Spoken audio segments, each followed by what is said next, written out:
इधर सदन में अभय चौटाला ने महिला सुरक्षा से जुड़ा मुद्दा उठाया। उन्होंने कहा कि अपराध लगातार बढ़ता जा रहा है।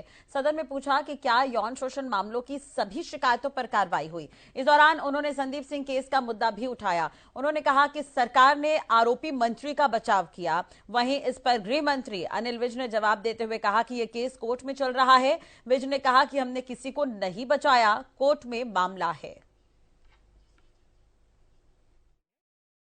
आपने बाकी सब जगह तो जहां भी शिकायत आई तुरंत एक्शन ले लिया, उनको गिरफ्तार भी कर लिया, उनको सस्पेंड भी कर दिया, उनके खिलाफ कोर्ट में चालान भी पेश कर दिए। एक महिला खिलाड़ी हमारे हरियाणा प्रदेश की जिसने शिकायत दर्ज कराई आपके मंत्री के खिलाफ और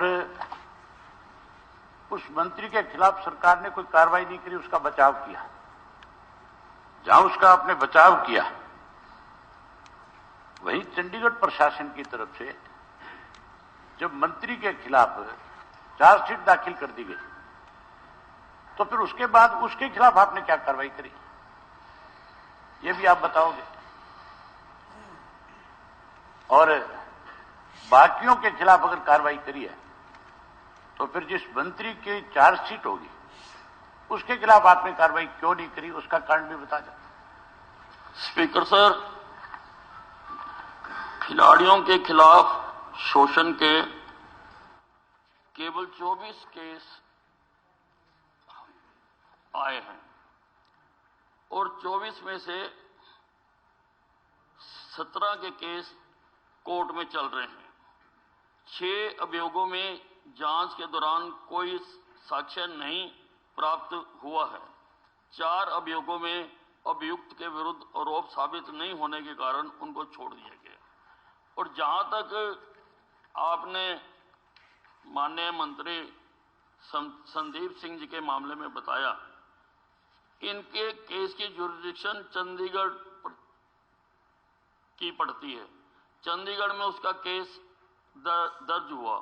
हमारे पास भी जो शिकायत आई उसमें ममता सिंह की अध्यक्षता में एक कमेटी बनाई गई थी, उसकी जो भी रिपोर्ट थी वो भी चंडीगढ़ प्रशासन को दे दी गई है। अब चंडीगढ़ प्रशासन ने मामला कोर्ट में डाल दिया है, तो मैटर इज सब्जुडिस मैटर के ऊपर मैं और अधिक बात नहीं कहना चाहता हूं। तो महोदय, मंत्री जी ने यह कह दिया कि चंडीगढ़ से जुड़ा हुआ मामला है।